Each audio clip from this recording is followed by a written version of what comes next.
Hey friends, we are in chapter 8 and we're looking at section 8.3 representing linear functions. We're going to scroll down a little bit and check out our vocabulary terms. The first one is linear equation. It's an equation whose graph is a straight line. So basically what we have when we're dealing with linear equations is the possibility of having an equation with two variables, something like this. Let's see if I can get a pen that writes white. Y equals, let's say 3x plus 4. Something like that. And when we graph this, meaning if we graph all the x and y pairs that satisfies this equation, you'll get a straight line. So when you have something like that, let's say this is the graph, and I was to graph that equation, it may look something like this. So the line is on an xy coordinate plane. That's significant because it gets down to these two terms here. We've got an x-intercept and a y-intercept. And when we talk about the x-intercept is the place on the x-axis where the graph crosses the x-axis. And similarly, the y-intercept is the place on the y-axis where the graph crosses the y-axis. So in our definition, it says it's the x-coordinate of the point where the graph crosses the x-axis for the x-intercept. Well, what's the x-coordinate going to be? It's going to be the exact value of x there. And the y-coordinate similarly will be the exact value of y right on the y-axis. The other term that we're going to talk about a little bit in our lesson throughout the packet, actually doing some problems, is the concept of a discrete graph. A discrete graph is when we have a graph of points that should not be connected together. Like here, when we had this equation here, when I talked about this equation, I said we'd get a line because there's infinitely many different situations or different values of x that seamlessly go together and with values of y. However, sometimes we can have a situation that kind of looks like it's going to be linear, but it doesn't work out that way. And an example would be if I split up the class into teams, let's say team 1, team 2, team 3, and team 4. I hope you can see that okay. If I split up to the class into 4 teams and I realized that team 1 earned 2 points, team 2 earned 4 points, team 3 earned 6 points, and team 4 earned 8 points. It's tempting to want to draw a line through this, but that line implies that there are values between 1, 2, 3, and 4. And that doesn't make sense because there's no team 1.5. So in this case, it makes sense to leave the graph as these discrete points, because if you graph them, if you put a line through it or anything and connect it, it doesn't actually make sense. All right. So those are our concepts. Let's get to some examples. When I look at this first example, it asks us to use a table of ordered pairs to find 4 solutions here. So let's talk about this a little bit. Here's our equation. Y is equal to 7x, or 7 times x. If we're going to find solutions to this, this isn't as simple as back in the day, a whole few chapters ago, when we'd have a problem that says like 2x is equal to 4. Right? When we had that, we were looking for one specific value for x, and in that case, x was equal to 2. Here, we are not looking for a specific value of x by itself. We need to find solutions that are x and y together, okay? So that's how we're going to get 4 solutions, and those solutions are going to be ordered pairs. One really convenient way to do this is to make yourself a table. So we've got an x term. We're going to have, we know that y is equal to 7x. So this is really what y is equal to, and then I'll put my y value over here. You'll see what I mean. So whenever you have an equation and you need to come up with terms, you literally can plug in any x value that you want. That's why x is often called the independent variable, because you can choose whatever you'd like. So for our purposes, I'm going to choose conveniently some numbers that I like. So -1, 0, 1, and 2. So that's enough for me to satisfy the question that they're asking here, which is to have 4 ordered pairs. So what I'm going to do is I'm going to solve for y by plugging in -1 for x. Y is equal to 7 times -1, and therefore y is equal to -7. Similarly, in this part, y is equal to 7 times 0. So when x is 0, y is equal to 7 times 0, which is 0. When x is 1, y is equal to 7 times 1, which is 7. I think you guys see the pattern. When x is 2, y is equal to 7 times 2, which is 14. So here, what we're looking at, let me circle these. These values are the ones that we're really concerned about. And this is going to give us our ordered pairs. So our ordered pairs are as follows. I'm going to use funky set notation, some curly brackets. Our ordered pairs are -1. Oh, that's not a -1. Let's try that again. Our ordered pairs are -1, -7. That's one of them. The other one is 0, 0, or the origin. Our next one is 1, 7. And our next ordered pair, let me get this other business out of the way. Our next ordered pair is the last value that we see down there, which is 214. You may have different values, and that's totally fine. And the reason why you'd have different values is because you started off with different x values. Make sense? And of course, since these are ordered pairs, we could plot them on an xy coordinate plane, and we can do some funky things, and we'll talk about that in a moment. Let's look at example 2. In example 2, we're going to use a function equation. And so basically, this sounds a little bit more complicated than it is, but we're going to use this equation in this particular situation to come up with some ordered pairs, and we're going to manipulate the equation to help us out. So in this situation, we've got games that cost $8 and ringtones that cost $1 to download onto a mobile phone. We're going to find 4 solutions of this equation in terms of the number of games, X, and the number of ringtones, Y, if Darcy has $20 to spend. So X refers to the number of games, Y refers to the number of ringtones, and we realize that there's $20 to spend on this particular situation. So similarly, before we get started, we're going to take 8x plus y equals 20, and we're going to manipulate it a little bit. And when I say manipulate it, we're not going to change the value. What we will do is change the way it looks. It's really nice. I'm going to scroll back up to our other question.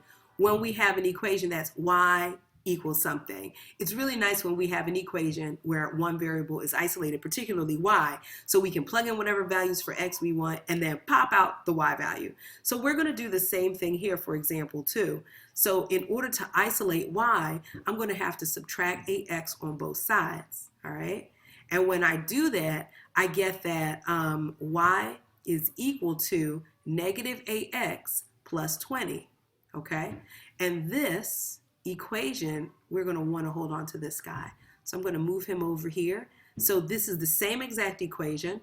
I'm going to come over here and get rid of this because this is going to take up a little bit of our space. So now that I have this equation, I'm going to do exactly the same thing as I did last time. I'm going to set up a table, which is really helpful for me.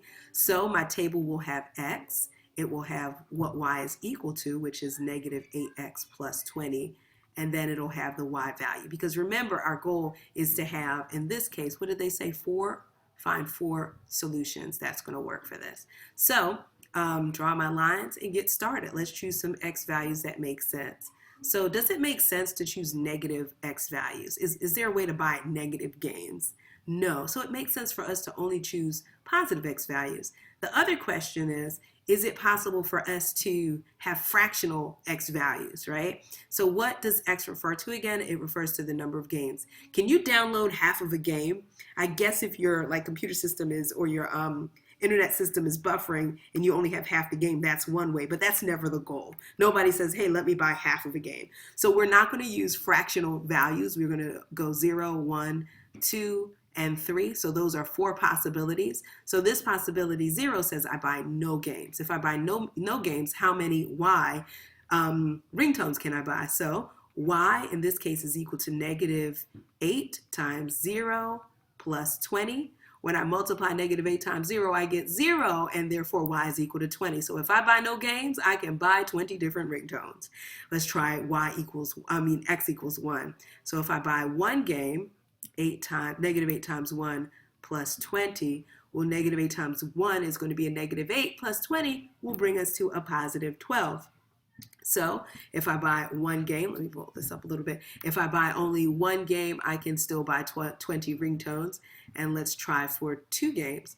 Buying 2 games brings us to a situation where we've got negative 8 times 2 plus 20, which is negative 16 plus 20, which brings us to 4. I now only have enough money to buy 4 ringtones. And finally, I'm going to use a bright color here so I can write in both areas. As a matter of fact, let me just do 3 down here because I don't have enough space. Y is equal to negative 8 times 3 plus 20. So when I plug that in there, I get negative 8 times 3 is negative 24 plus 20 is negative 4. What does this mean, right? Because we were talking about real life situation. There's no such thing as having negative 4 ringtones, right? That doesn't make sense. So we have come up with 4 ordered pairs. I'm going to write those ordered pairs down. The ordered pairs would be 0, 20, 1, 12, 2, 4, 2, 4, and then 3, negative 4. But the reality is 3, negative 4 makes no sense at all. So there's only 3 possible real life solutions that we can have to this problem. Does that make sense? We did come up with 4 ordered pairs, but only 3 of them make sense. And sometimes when we have word problems associated with our problems, we need to go back and make sure that the answers we get match the situation. So that's the answer for example 2. Let's go ahead and look at example 3. Here in example 3, we're going to be asked to graph a linear equation. So there are a couple things that we can do to graph a linear equation. The first thing that's really important would be, in my case, I'm going to rewrite this equation so that it's easy to make a table. And the thing I'm going to do is isolate this y value. So when I do that, I'm going to move the 2x term over to the other side. Since 2x was a negative 2x, I'm going to move it over there and make it a positive 2x for the following equation. I get y is equal to, oh, I said positive 2x and I didn't write it. My bad, people. Y is equal to 2x plus 4. So I've now solved for y, which makes things really convenient when coming up with a table. I'm going to do exactly as I did before in the previous problems by writing down exactly what values I have when I choose some values for x. I think 4 is a good number, so let's choose 4 values. Let's rock negative 1, 0, 1, and 2. I'm going to plug these in. So when x is negative 1, y is equal to 2 times negative 1 plus 4. 2 times negative 1 is a negative 2 plus 4 gives me 2. Put a 0 in there for x. You'll see that we get that y is equal to 4. When I put a 1 in for x, 2 times 1 plus 4, I get 6, because 2 times 1 is 2, plus 4 is 6. Got it? Right, right. Y is equal to 2. When x is equal to 2, y is equal to 2 times 2 plus 4, which is 8. So what I have is I've created a situation where I've got awesome ordered pairs. If we need to talk about what they are specifically, I'll just write them here. Negative 1, 2, 0, 4, 1, 6, and 2, 8. So I got those there. And what I'm going to do now is I'm actually going to go ahead and graph it. And so in graphing, I'm going to need to really be kind of neat about my x and y axis.